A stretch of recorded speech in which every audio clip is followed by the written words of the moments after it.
Well, we're live. Hi, everyone. I'm Michael Ipsen with Lino Kino.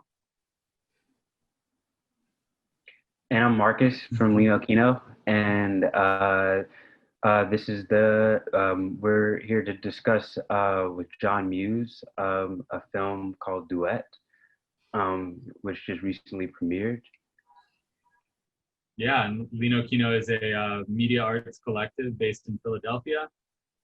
We focus on live screenings of video art, experimental film, and performance. And we have curated this year's open video call with the ICA. So tonight we're having a discussion with John Muse and Mason Rosenthal.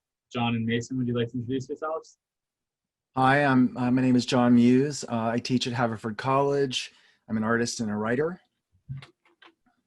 And I'm Mason Rosenthal, and I'm in Austin, Texas at the moment, but I co-direct a theater company based in Philadelphia called Lightning Rod Special. Great. Well, thanks for joining us. And John Muse and Mason Rosenthal made the video Duet, which hopefully everyone watching has seen. If not, you can go check it out on the OVC 2020 website. And it's a very visceral piece. It's got a lot of content. It's a piece that we all really enjoyed making the selections for Open Video Call, and I think we're really excited to talk about it and dig into the artist's feelings about the work, the process of making the work. Yeah. Should we just get started with Duet? Do you want to maybe give a little introduction to the work? Now, let me tease out this word that you used, the adjective you provided, and have you give me put some meat on that bone. So visceral is the word that you used. Could you lay out for me the qualities that add up for you, or that give you that bring that word to mind? And I'm not being coy. I mean, I have a lot to say about it myself. I'm just curious about the uptake. Yeah, absolutely. I think, I mean, Marcus and I can both speak to this, but in the selection process, I think this was a work that had a lot of, we had a lot of discussion about, because it is a work that is so dense with sound design, so dense with images, and so dense with a specific kind of sound design, which, you know, I think from the very beginning, the term ASMR got thrown around a lot. And it has these sounds that kind of, you know, they sound like they're being made like right up against the microphone, and you can hear the sound itself, and then you can also hear the sound of producing the sound. You can hear the mouth, or you can hear the object, or you can hear, you know, every little detail of the sound design. It has an incredible depth to it, and especially when you're watching the piece with headphones, it kind of burrows into your head, and the sound, it's really a soundscape because it's like all encompassing. It's kind of really digs in there, and you start to kind of feel the sound, I guess, is my experience with the piece. Nice. Marcus, do you want to add to that? Yeah, I always said that it's a very physical film, and you can feel the collaboration and the breathing and the skin touching up against the screen, and it just really feels like something that reaches out to you in a physical way. And I thought that it was an interesting collaboration, and I thought that there was a sort of dance happening between you two that I could appreciate. And throughout the film, it definitely felt so much like a duo, and so much like a reading between you two, a collaboration that went beyond the sound, the audio design. I felt like even the visual design, the composition of the film, with the blue tape, the frame within a frame around the screen. Since I'm a photographer and I look for frames within frames, and I could appreciate that visual aspect of it. Yeah, I just want to, and I'm interested in what Mason would say about this. I'm as a filmmaker, and I'm searching for a theatrical analog, I'm really interested in the relationship between what is represented and the mode of that representation. And in this film, I really wanted to find a mode of representation in the strobing and in this proximity to, you know, to microphone, to lens, etc., that would either cut against or change this relationship to, this clear exploration of bodies, viscera, interiors, intimate spaces of the body. We're both talking about organs that can't be seen but can only be felt or heard. And I wanted to, without knowing the outcome necessarily, find a mode of representation that would do something to amplify or change that relationship to a set of thematics. Because the film can be visceral because it engages with themes of viscera, or it can be visceral because of the way it feels to be in it, right? Because you can feel the film happening to you, even though it's only through the eyes and through the ears. There are other organs that are being engaged in a relation. Like we could talk about the audience that can stand hearing mouth sounds, and the audience that immediately turns away because everything is too close and those sounds are, trigger a kind of disgust. So, Mason, I don't know if there's a theatrical equivalent to this relation, or I'm interested in how you would describe this the relationship between what's being represented and the mode of representation, and what your experience was in working together to tease out or make that happen in our performance.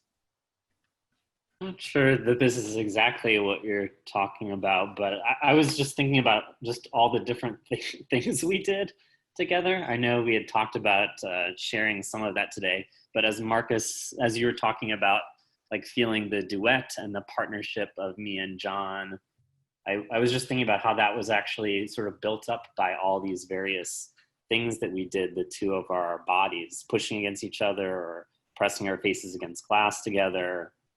And maybe the connection is just the fact that the piece feels visceral because we did so many kind of visceral things, the two of us. So, yeah, and yet, I don't know if this is true. I'm thinking about it. In the film, we're always separated by glass, right? We're always actually, which in this, I'm not certainly taking credit for this, but it's weird to watch this film in a post-COVID kind of space because of the way in which, or any kind of space in which the idea of what it is to be too close, like the idea of close, and then there's the idea of too close, and too close for comfort. And that glass provides both safety, but also a kind of too closeness. yeah. And there's some comedic elements of that, gumdrops, telephones, but then there are some other things that probably aren't as comedic, where the glass feels less like a barrier and more like a means of engaging, of coming, a means of coming close, like an invitation to proximity, as opposed to only a barrier to intimacy. It facilitates a kind of intimacy that maybe doesn't. And this is for Michael and Marcus. Does it feel intimate, or does it feel like a kind of critique or I feel like impossible of intimacy? at times I felt the barrier, and at other times I felt like it was a container, like it was what was holding emotions and body language and connection. I felt at times that it was free, and I felt at times that it was enclosed in something. And I thought that there was an interesting relationship between those two dynamics. And I thought that that it was playing well throughout. It was difficult to understand at first, but slowly it started to unpack. And after rewatching and rewatching, I began to see the juxtapositions and the different dynamics play out. Mm. Yeah, and it's definitely a piece that invites rewatching, as we've all talked about internally within the curatorial process, because of, I think, not only the visual and audio density, but also it is, the title Duet obviously like hints at a relationship. right? And then you see these figures and you see all these shapes and you see these, you know, the glass plane that also is oriented in different ways. Sometimes it's flat, you know, sometimes it's parallel with the lens. So it's almost like you are, you know, it's almost like you're looking through the video plane. You're looking through the glass of the lens, but sometimes it's, you know, going kind of, it's dividing the two of you and you're on either side of it. And you're kind of, it seems like you're trying to push through a barrier to get at each other. And so there is it's this strange relationship of a desire for closeness and then always having these barriers in the way. And it's not clear like what the origins of these barriers are. Like if they're like self-imposed restraints or if they're kind of like it's just a really interesting relationship to try to unpack because again, it's not the nature of the narrative, I think, that's present in it. The nature of the relationship between the new narrators is not clear in the beginning, and it really does invite rewatching because it is something that I think because of the density of it starts to clarify the more and more you watch it. And it was a really enjoyable piece for all of us, I think, because there was so much to dig into. Right. So two things. One is about process, and the other is, you know, about this phrase that you, I can't remember now whether it was Michael or Marcus, getting at each other. There's like, and so I want to hold on to that because I think that's something in that phrase is really smart. And a third thing about frames, which Marcus brought up. So process, you know, it's not how many artists, a dirty secret of many artists. Like this wasn't a film. It wasn't obvious that there was a film being made until very late. I mean, Mason and I began doing these performance research bits in the studio in 2017. And with a prompt that came from me, because I wanted Mason to help me figure out performance in relation to a camera, right? And there's nothing, you know, groundbreaking about that. It was just that I'm interested in performance and in performance art traditions where the camera, whether it's a photographic camera or a film camera, is being played to and played against, where the frame of that camera, that space within the frame is kind of hideout where things can come in and things can leave. And when they leave, they're gone. And it's so much of performance and performance art engages with either a proscenium or a place. And I was interested in, this is in the lineage of Joan Jonas and Vito Acconci and, you know, from the 60s. And so we just began doing stuff in relation to the camera. And there wasn't a film didn't begin to really take shape until I think we started having conversations at a microphone, 90% of which were awful because we were trying to, it's me because I'm not an actor, we were trying to improvise interesting conversations, and those were terrible. But the ones that remained interesting were ones where we were really talking about injury and our relation to injury. And that began to really prompt the weaving of whatever it is we were doing in the studio with, for lack of a better word, content, right? With a content that had to do with injury, recovery, being in a body that shows itself as a body when it's broken. Like, you know, you have an elbow when your elbow hurts. Otherwise, your elbow's doing elbowy things. And when it's doing all those elbowy things, you don't know you have an elbow, right? So, you know, my cancer story is a part of like discovering voice through its eclipse, right? You discover something about your voice through its eclipse and through its, you know, through its, the assault upon it and the treatment of it, et cetera. There's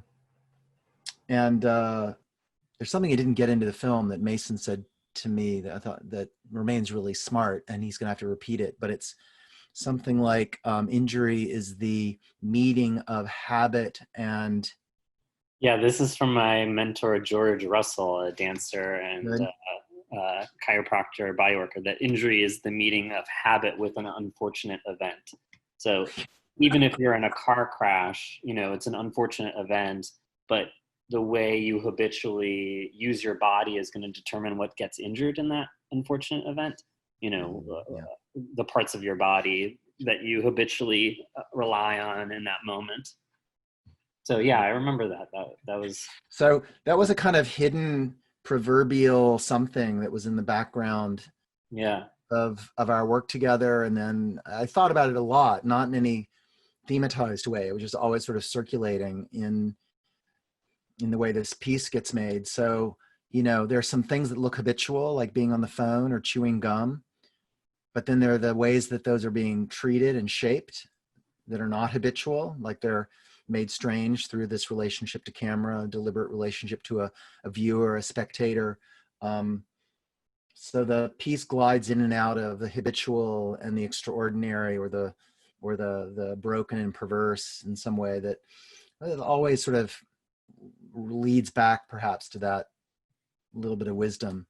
So that's about process. And there was the getting at each other. I just wanted to say, there's this getting at each other that is safe precisely because we can't get to each other.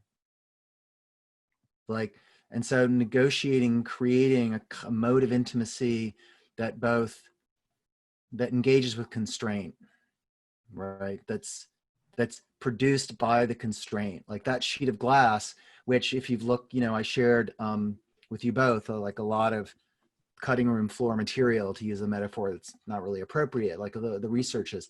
That piece of glass was, you know, the research object. Like, how do you do this?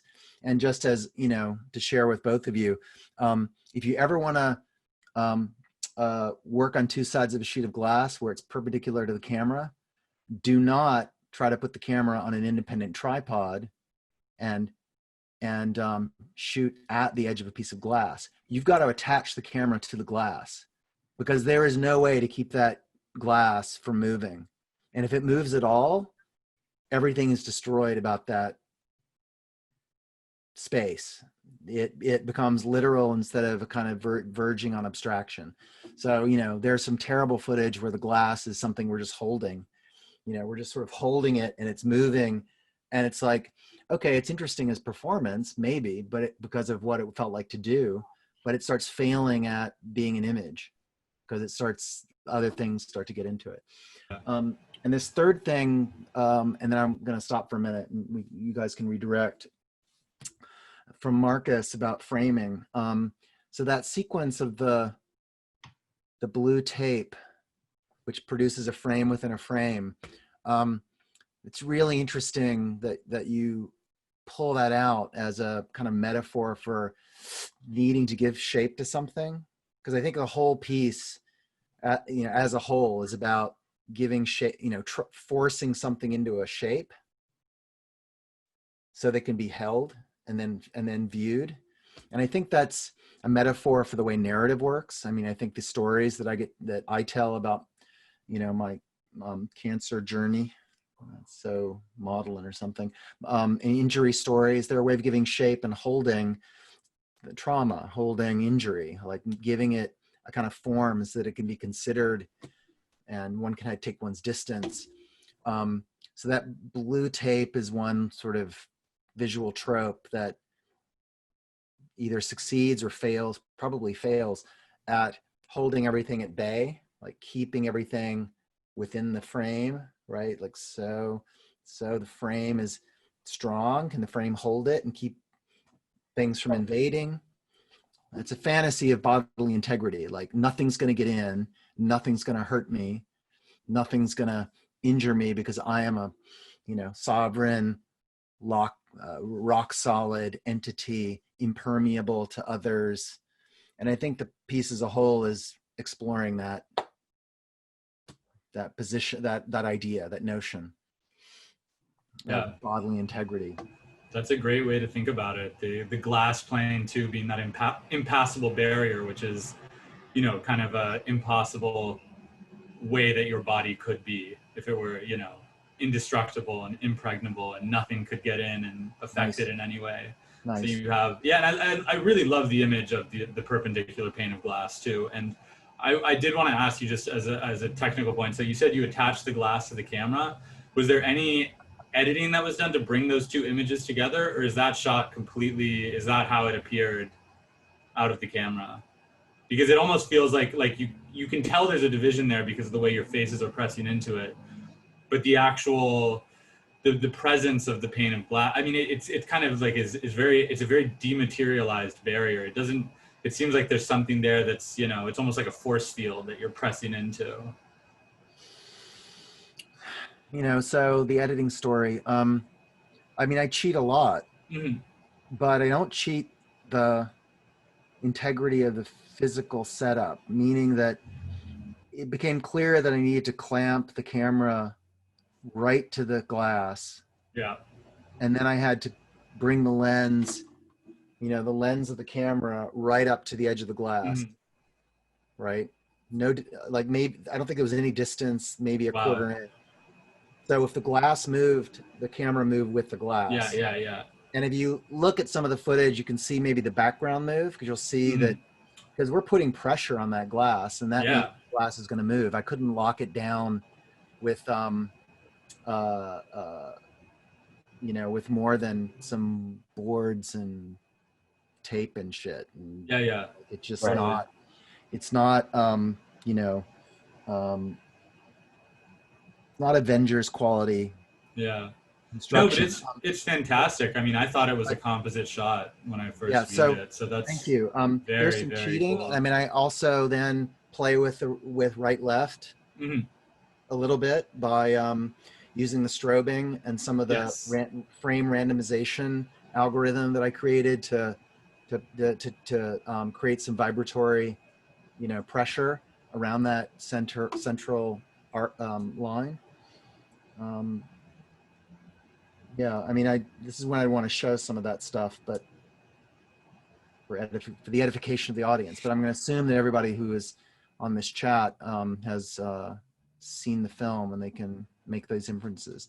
And I would appreciate a question from someone listening if they want more detail about this. They want to see some evidence of how that these shots are constructed. I appreciate those kinds of questions. Yeah, and I'll just note too, for the people who are watching right now, the Q&A is open. You can post questions in the chat, and at the end, when we get to the Q&A session, we'll just read from the chat log. So it's open, free to everyone. So please send us your questions. Right.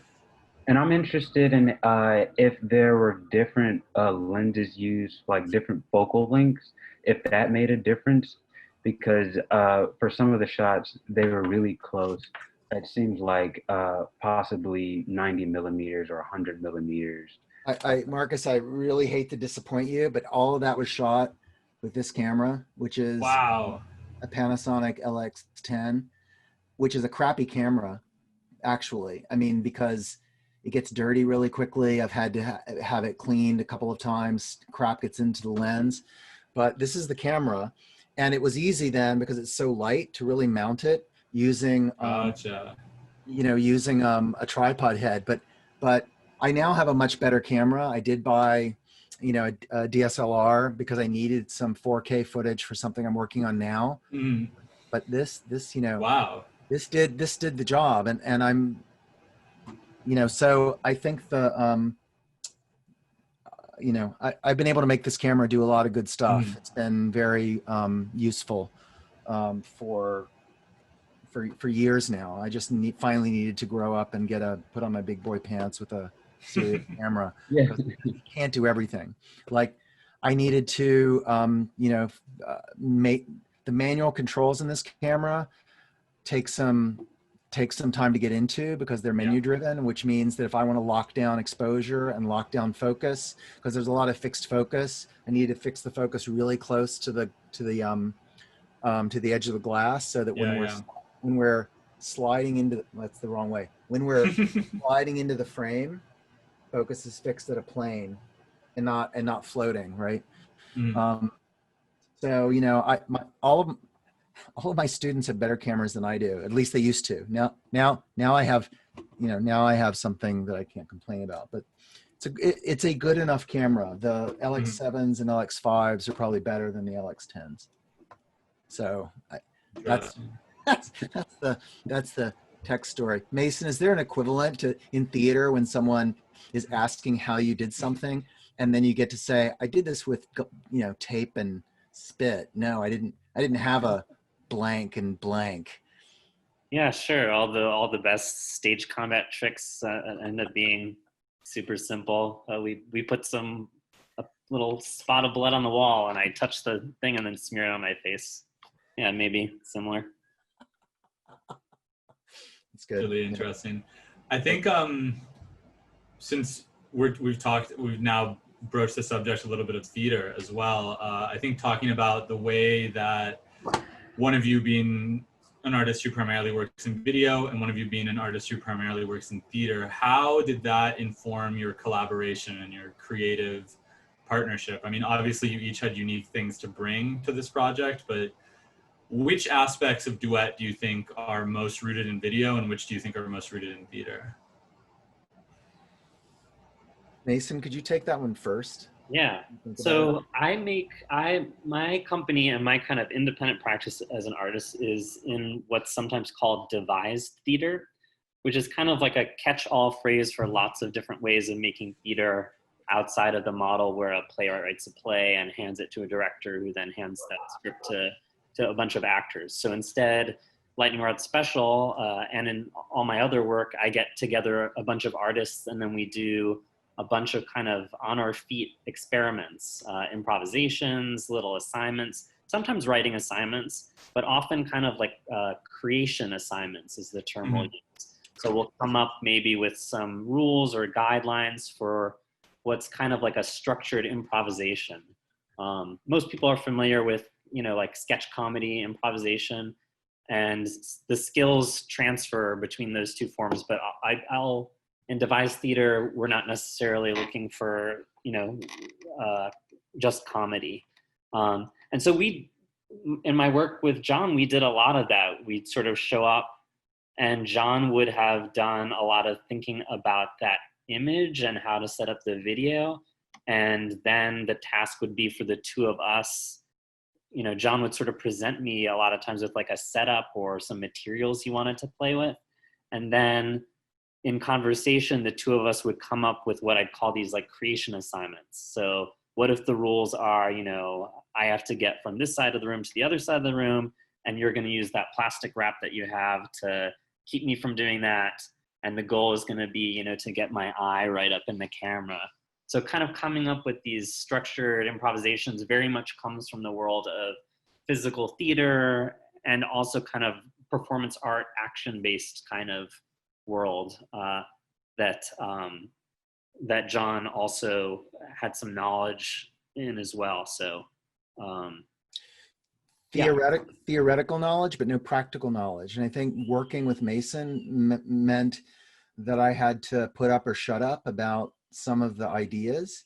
And it was, I have been fortunate enough to bring Mason and other members of Lightning Rod Special to Haverford to work with students. I've been part of the method of, or being brought into the method of performance, not simply as representation, but as research, like a research, where the idea of what it is to research a sheet of glass, like what do bodies plus a sheet of glass do? What can you do with that? And what does it enable? And what are the constraints that it gives you? That to me has been liberating, and also liberating is the wrong word, because it's more like it's launched a set of probes. It allows me to launch and guide a set of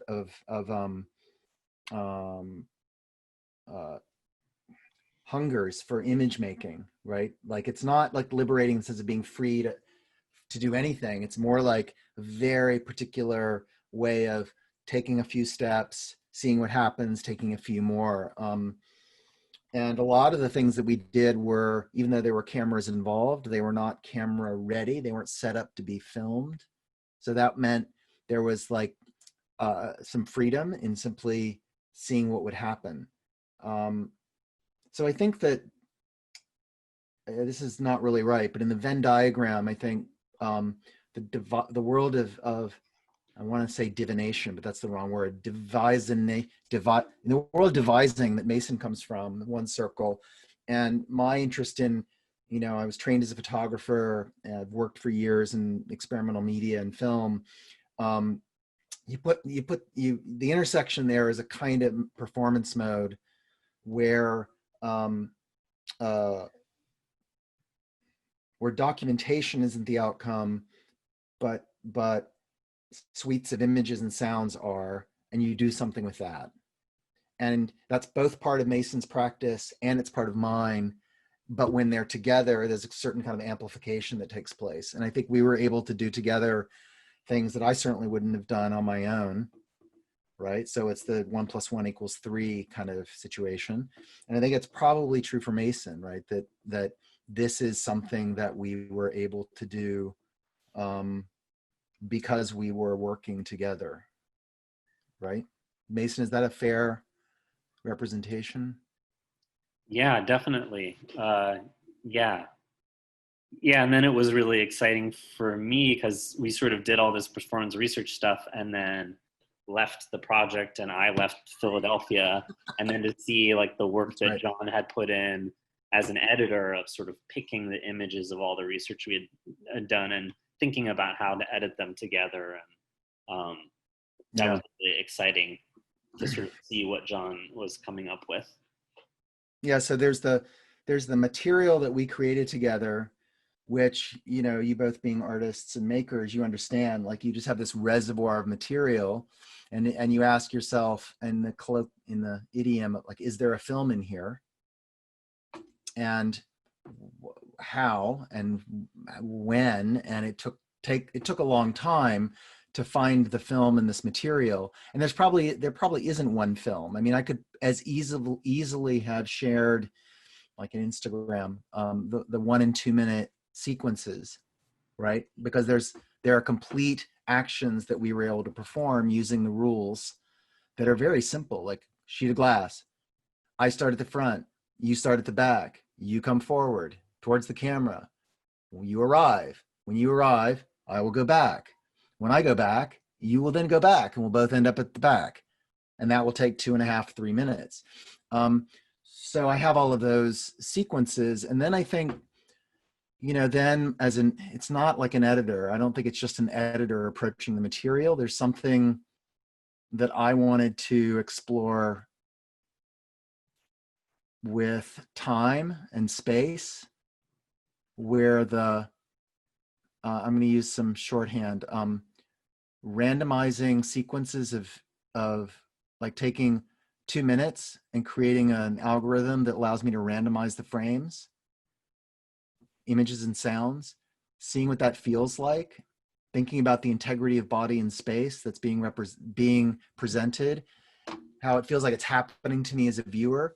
And I wanted to explore just the visual acoustic impact of various strategies that were suggested to me by the performance, but weren't thought about as part of the performance language, right? It wasn't, there is a tradition of pre-visualization that mostly comes from photography, where, you're at the scene and you see the print. Like I'm looking out my window, at a landscape, I'm looking and I can see the print. I'm not just looking at the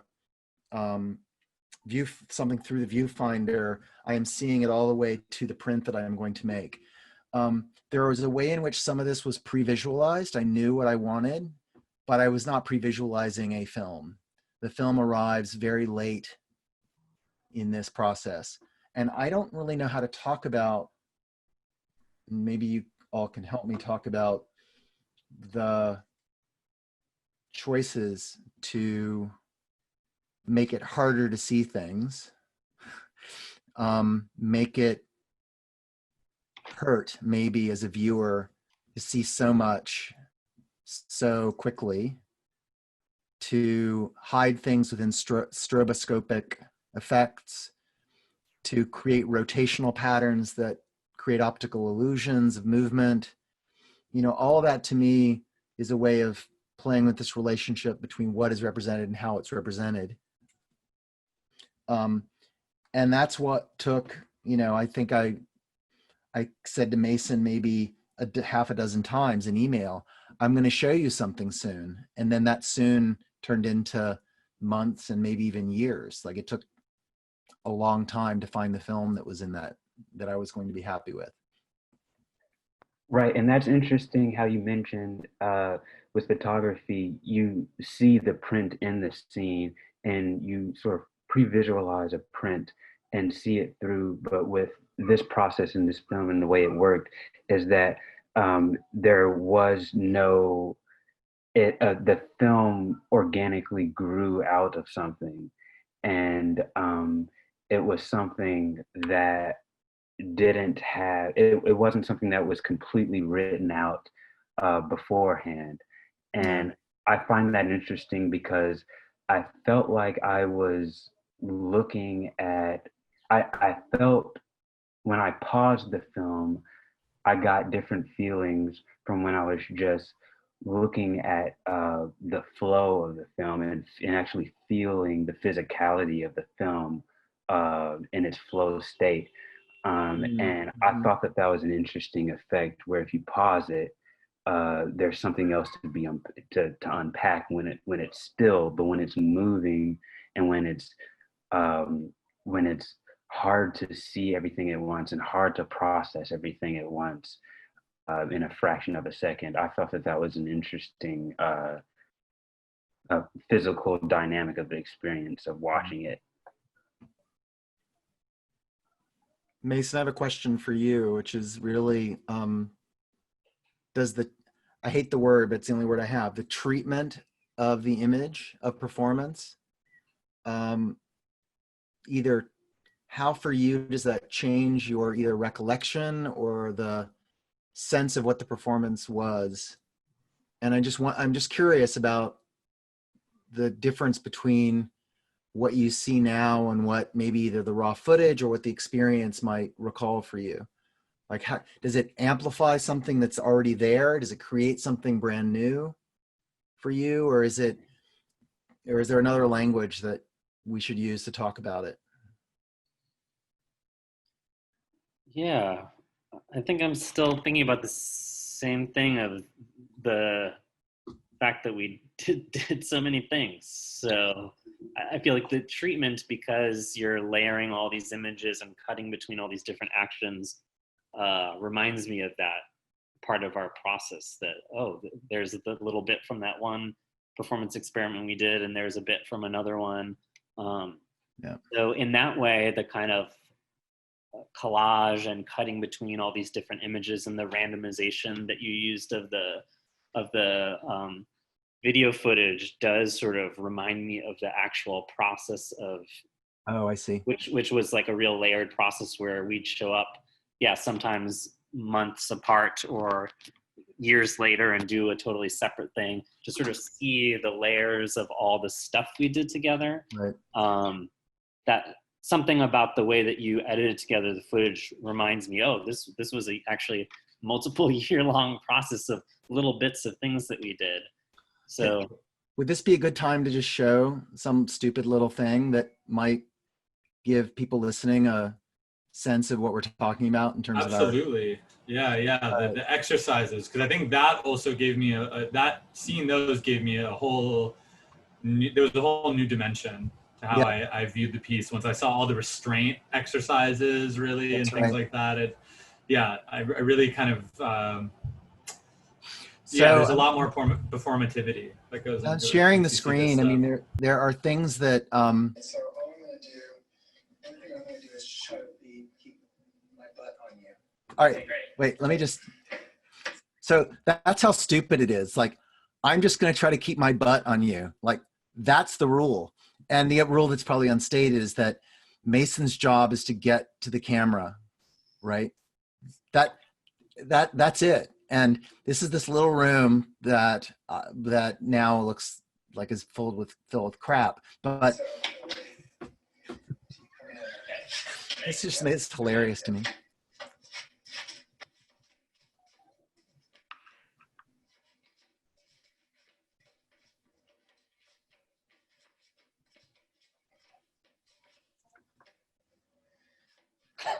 It sounds much better than it looks, right? The sound of the feet, like I could imagine using that.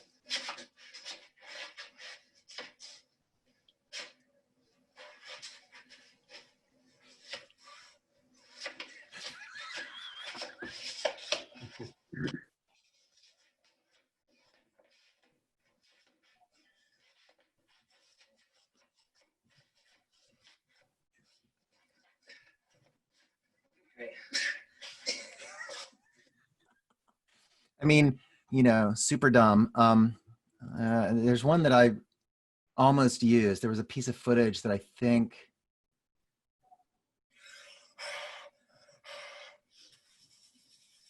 No, it's terrible. That's not the one. Maybe it's this one. Oh, that was pretty funny.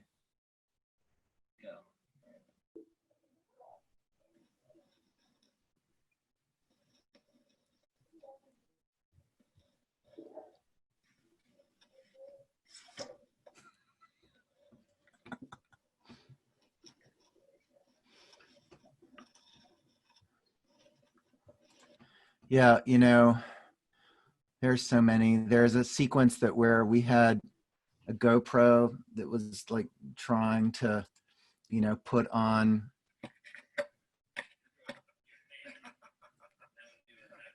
I mean, none of this is useful, right? It's in the sense of it being film, but it's all useful because without doing these things, we don't get to, you know, the later footage. Oh, this is a fun one. I kind of like this. I like that too. Yeah. This one. I caught that clip. I like that it's just 19 seconds of what's. It's very Erwin Wurm, right? If you know Erwin Wurm's work. I also like what we're doing with our hands, like we're not touching. I don't know, there's something. That thing of kind of intimacy and barrier, like. And so, you know, like, yeah, let's look at one of these where the glass is not. Yeah. You know, so here the glass floats, right? And the glass is just too, again, as film, the glass is too much of a sheet of glass, right? It doesn't create the sense of there being, but wait, like that image, just as an image, that's a pretty good image, right? But it doesn't work as, for me, but these are things that we would do for hours, and we would take breaks and come back on a different day and try them again. And I would send out the footage, and then, you know, we start locking down the camera. And once the camera is locked down, yes, you know, then I have to decide where should the focus be. And I realized that if the focus is on the back of the room, then it's too literal, right? So eventually we end up, I mean, I like this image too. Like, what the hell is this thing over here? But eventually we end up with the focal plane being very close, right? The focal plane being very close to the camera. And then a different reality emerges, right? Yes. There are still individual things that we needed to do. We had to work through all of this. So, yeah. Should I show anything else? I think that pretty much covers the process stuff. But Mason, do you have anything you'd want to? My favorite thing, I don't know, I don't think it's in your playlist here, but was the footage that you then randomized of wheeling me around in the chair. Oh, that was good. That was like a major moment of, and that footage didn't wind up in the piece, but that kind of sound quality is totally there. Yeah, I'd have to go look for that. I don't have that immediately. That was the first moment for me where I was like, oh wow, there's this editing thing that John is doing that totally changes, back to that question of like how the process then changed in the film. Like that was a kind of aha moment where John had used some footage. He had been rolling me around on like a wheelie chair outside with the camera fixed on my face, and I was sort of smiling and laughing and randomizing all that footage, kind of all my wacky faces and the sounds of me laughing became this other kind of thing. So that was like a key moment for me where I sort of started to see the possibility of the video being used in a totally different way. It felt totally different from the kind of performance research we were doing.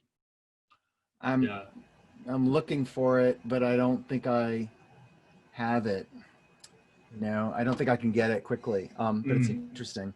Yeah, that was great. Thank you for showing those. I think it's really interesting to see as well how in a piece like this, which isn't, you know, we talk about like storyboarding and narrative filmmaking, and this to me is almost like storyboarding through performance, which is such a cool process and such a unique approach, and I think is a very indicative of the you know, the kind of merging of your two fields in a really interesting way, where you have this kind of like theatrical performance for the camera. So it's like the audience is replaced by, you know, the camera, and then you end up getting this amazing piece where you have all these different planes that are inverted and are twisted around and are, you know, you're performing into them and you're performing around them and on top of them.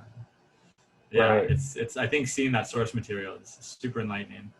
Yeah, and seeing that source material informed, for me, it helped the final piece become more clear to me, and how things changed as the camera came closer, and how and as you came to that final decision for the camera and the angle. That's why I was interested in the different sorts of lenses that you may have used, but I'm surprised to find out that it was just that camera, and that's amazing to me, because it's amazing what the movement and positioning of a camera can do to change the entire world of the piece. Thank you. Yeah. Yeah, I think it's been a great discussion so far. It is almost 6:50, so should we move into some questions? Is that okay? Yeah. Great. The first one that came in was about, I'd love to learn more about how John and Mason became collaborators. Oh, yeah. Mason, you want to take that? I want to hear your side of that story. My version of the story? Well, Scott Shepard, co-director of Lightning Rod Special, is a Haverford alum. So Lightning Rod Special has always had a connection with Haverford College, where John teaches. And so through that connection, Lightning Rod Special wound up teaching some classes. I think the first was a rhetoric class, right, John, that you were doing? It was a writing seminar on and Primo Levi was the... Yeah, so we came in right away and did some kind of like performance research. You know, they were working with this Primo Levi text,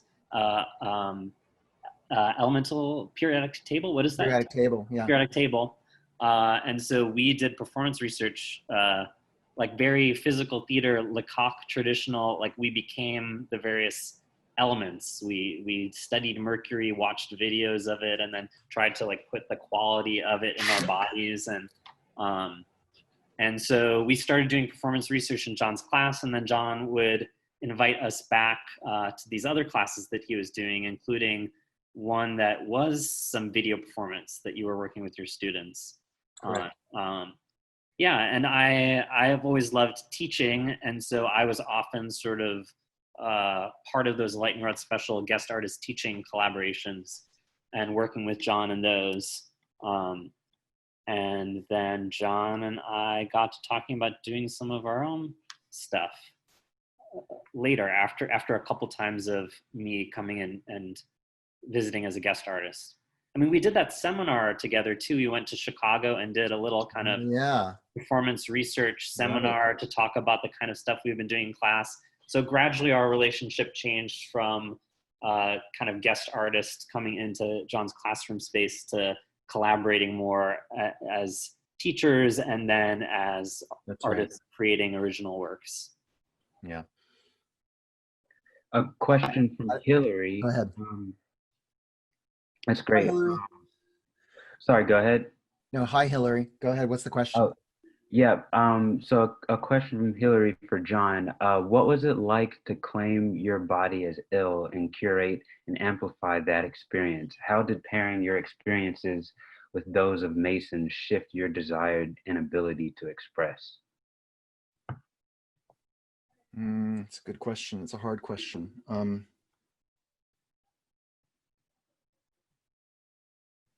I think, something that's said in the piece that came out in the conversation, which inspires both the title and motivates some of the choices, formal choices, is the notion that the body that you find yourself in, that is the sick body, the body that is being injured to treat it, which is, it's not unique to cancer. It's surgery is an injury. Like anyone, it cuts into you, they are hurting you, but they are hurting you for the sake of cure, which gives the lie to the proverb, first do no harm. Like, maybe first, but second, harm needs to be part of the ecology of cure. And I think that I'm going to just play with the verb that Hillary uses, claim. Like, your body has a claim on you. It is the stubborn, meaty thing that exceeds the you, that is bound up with consciousness and mind. And there's a little bit about the experience of the headache, where the headache teaches you that your mind is both in and not in some weird alien relationship to the meat that is thinking you. So your body has a claim on you. You can claim your body, but there are always two.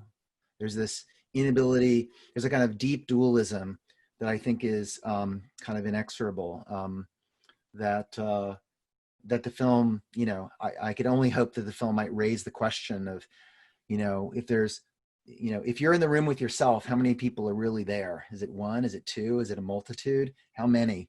I think I'm, riffing on a Fred Moten quote, consent not to be a single being, which he borrows from Glissant. So the experience of illness is the experience of proliferating vulnerabilities, where you are subject and object of that experience. You are both, it's happening to you, you are doing it, you are accountable, and you are also innocent. Why me is the plaint of someone who feels that they are being tested and prodded and pried by an illness, but it is only you, because you are there alone with your in the solitude of your skin, and it's a both and. So does the film help me claim my body and claim my experience? The film is probably the document of that claim being made upon me in my efforts with Mason, to wrestle with what it is to be claimed by something, and to deal with that without reverting to sovereignty. Thank you, Hillary. Mason, do you have anything you want to add to that, or your own experience of that?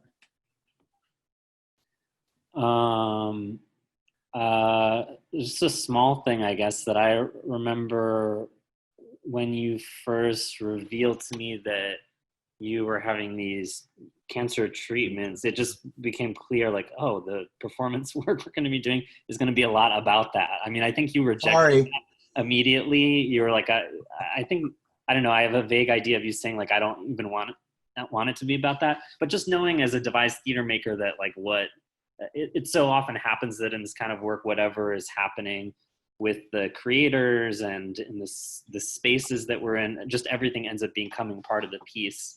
So it felt really clear to me that that was going to be a major part of what we were doing. I mean, whether we wanted to or not. Yeah. Got another one that we can talk through?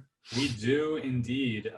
For Mason, can you talk a bit about the experience of creating a performance for a camera, since your usual work, pre-COVID anyway, is performance for live audiences? And then they go on to say, I guess what I'm wondering about is whether you discovered anything while devising for a camera lens instead of for live reacting humans. Has it changed anything about your devised theater work since? Yeah, there was a live reacting human. Yeah. But just the one. I always need a live reacting human. Interesting. I don't know. I liked not having to think about the camera and having John do that sort of thinking. And I still, even now, I saw there was also a question about what's going on with Lightning Art Special with the pandemic and Oh. So we're doing a lot of, and I'm doing a lot of film and a lot of audio kind of creation stuff. But I guess because I work in this collaborative model so often, I like bringing in other people who are thinking about that more than I am. So yeah, I still don't feel like I totally have my mind wrapped around. I think a lot of the kind of ideas around composition, theatrical composition, translate. You just have to be thinking of it in terms of that very specific performance frame of the lens. But all the kind of technical stuff of thinking about the focus, like what the actual camera itself is doing separate from the framing, is stuff that I don't really think about. And so even now when I'm working on video projects, I'm bringing in collaborators who are thinking about those kinds of things. And still thinking about these performance experiments is what I tend to do even in video and audio experiments these days. I mean, I care a lot about, I mean, I'm just, you know, and Marcus, you'll understand this from your practice, right? Deep focus, shallow focus, and the way that focus in the technical sense is a metaphor for attention and focus, right? So whatever is in focus commands your attention and therefore your focus, and whatever falls out of focus becomes a kind of enigmatic, it occupies an enigmatic space. And I'm interested then in how, I mean, because I've been trying to seduce Lightning Rod Special into a collaboration about about performance and camera, you know, for the camera. This is maybe something that we did through the making of this piece begin to explore, like, you know, the camera not simply as providing a theatrical frame, but the camera as having its own technical, contributing technically to the making of an image, and that exposure and focus, focal length, focal plane, you know, you can work with planes in theater, like shift attention through lighting and through distance, but the camera forces that in a way that is its own thing. I'd be interested in doing more with that. Mm-hmm. Right. Yeah, the camera sort of like forces perspective of an image, and that relationship with between live performance and the camera perspective is ongoing and very complicated and dense. So building upon Hillary's question, could John and Mason talk about the theme of metamorphosis of the body within the film? John mentioned how he wore his cancer body until it withered away and the old body slightly changed, different voice, skin, etc. And now this body that you're left with. Mm-hmm.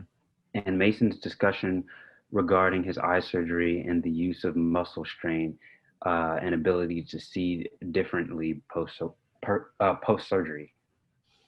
Metamorphosis, transformation. Mason, you want to start on that one?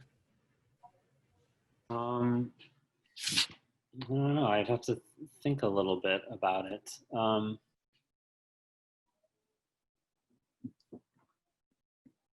mean, can I start? Yeah, go Yes, for if it. I can pitch this to you. So I don't know if I think of it in terms of metamorphosis. I think about it in terms of suddenly a stranger has arrived into your home who actually was always there, but you now notice, like it's less unless it's metamorphosis in the gooeyest, stickiest, dissolving the caterpillar sense of there being goo that then like becomes butterfly somehow miraculously. Like if it's like, let's make it really weird, as opposed to a transformation where you can chart each step along the way. It's much more punctuated and weird. And but my metaphor withering may be just wrong. Like it was less withering than just sort of awakening to difference that you can't chart in any consistent way.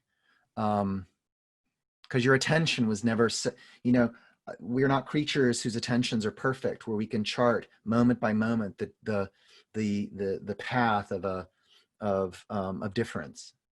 Like you awaken to something that may have already been there, and it's now weirdly discontinuous.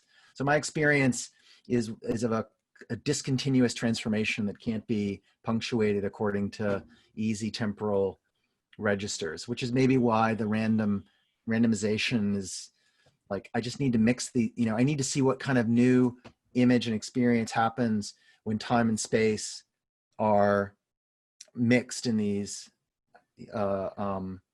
aleatory modes. Mason, you have anything on that same topic? I was thinking about your elbow. You don't notice the elbow because it's doing elbowy things until something happens to it. Yeah, that it's hard to tell whether there's a transformation that's occurred, a metamorphosis or a change, or whether there's been a shift in awareness or something like that, to piece those two things apart.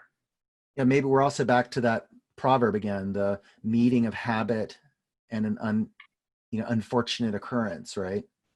Like, and then the effort to recover what that was, like how that meeting took place in some later space and time. These are great questions. Thank you, listeners. We appreciate them. I appreciate them. Yeah, thank you for that question. Yeah, these have been fantastic. Here's another one for Mason and John. Because there are very few familiar objects in the film, opening with the gummy candy felt very intentional. Was it? And was there any psychological metaphors contained in that gummy texture? Oh. Did you bring the gummies? I mean, so often with devised stuff, it's like whatever we had that day for whatever random reason ends up being a bigger part of the piece. But did you bring the gummies specifically? You brought a couple different candies, didn't you? I did, and I think it was more like about mouth and throat and soothing, mouth, throat, and soothing. Yeah. And eating is one of those obscene things that we don't show to other people if we're quote unquote well trained, right? I mean, and this is putting it under glass. So I mean, maybe if it's I said earlier that there are a lot of familiar things. There are telephones, there are the candies, there's the blue tape, there's the chewing gum. There are, also our bodies in some sense, like what's more familiar than the headshot, right? And so our efforts is to make those things, some of those domestic products strange, but also metaphoric for this inside-outside relationship. Duet as a name for what it is we're doing when we're eating, which is to bring this poor lonely little thing that used to be on its own. It's now me, and now I'm going to incorporate it. It will never be the same, and I will never be the same for having brought myself into contact with it. But I could stretch all of that out. But at the performance end, like it ends up in being the film, and we're accountable for its being there. But on the side of performance, it's let's cut this in half and put it on the glass and see what happens what does that look like? What does it feel like? It starts feeling, you start with something and then you go deeper into it. And that's why it's not just one candy. There's the red candy, there's the yellow lozenge, and there's the pink bubble gum. Probably different days, because it all had to be, explored. There was something in that we wanted to continue to research, and that's what we did. Yeah. Thank you for the question. Fantastic. Thank you. I would like to mention before we do have one more question that we can read off really quick, but there is a poll that everyone who is attending should fill out. There's a poll about the closed captioning, and then there's an OVC poll that you can complete in your browser. And this is all just very useful information for ICA about the program. So should we finish with the last question that we just got in? Is that okay? Yeah, sure. Yeah. Great.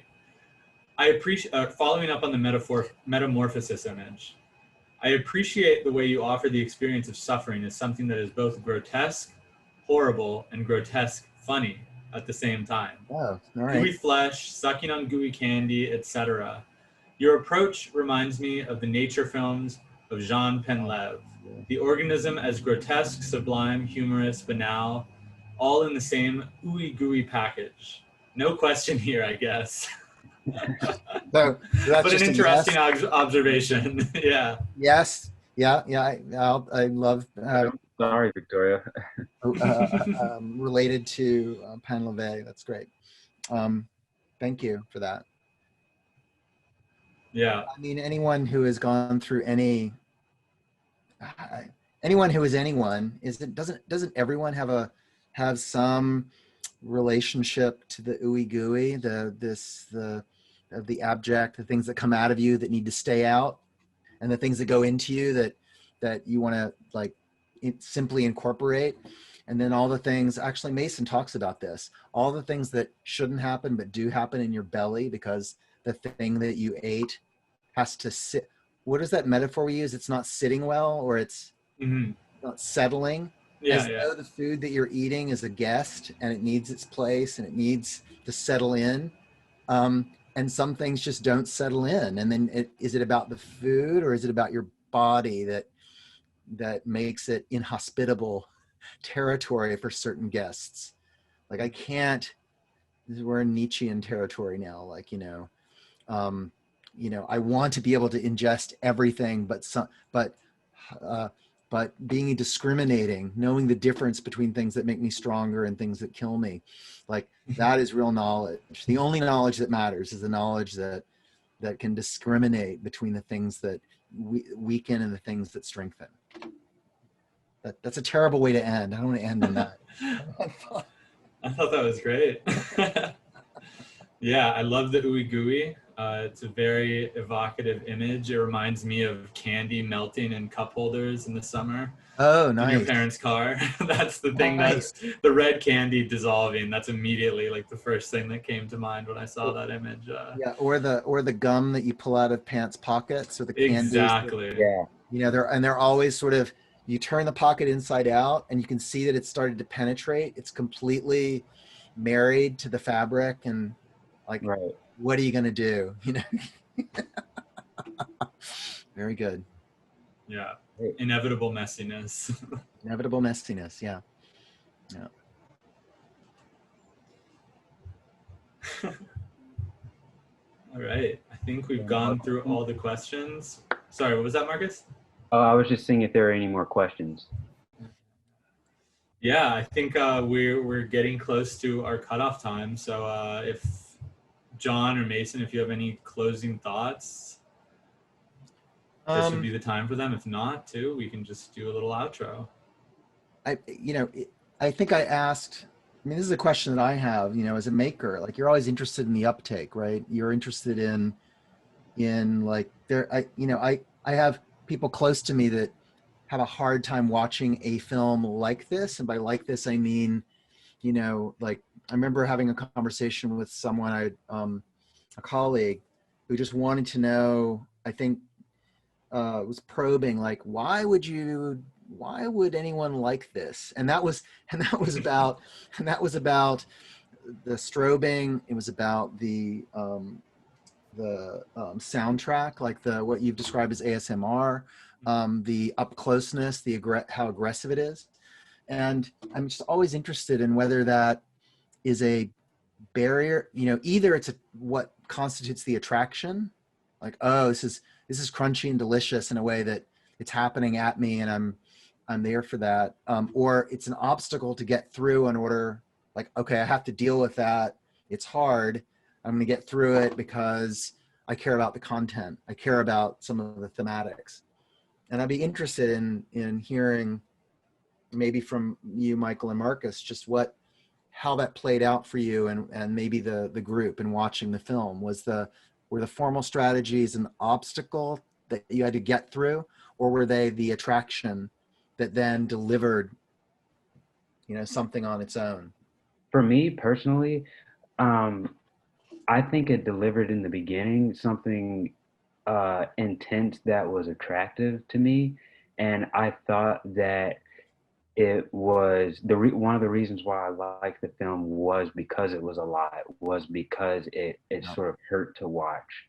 I thought that it was a lot to take in, but it was an interesting process to go through the process of rewatching and taking more and more details in, and getting more of a clear sense of the film as I grew with it and as I gave it time.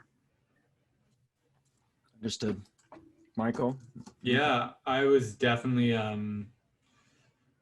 think I was attracted to again, the visceral aspects of it and density of it and the challenging aspects of watching it. I think that was definitely, it grabbed me immediately because it was not easy for me to exactly deduce what was going on. And it compelled me to continue watching because I was curious about, well, there's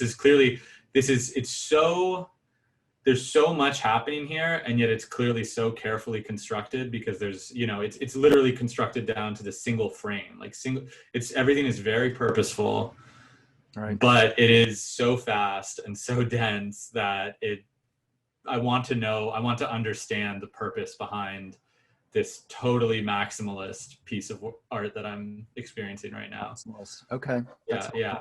So for me, it was definitely like, that was the appeal from the beginning, was kind of being like bowled over by it, and then kind of having to like put my senses back together and, focus in and decode or unpack the piece. Yeah. Yeah. The other members felt challenged too, and it was a challenging piece for all of the members in Lino Kino to unpack this film. And I think that's what's so appealing about it, is that it is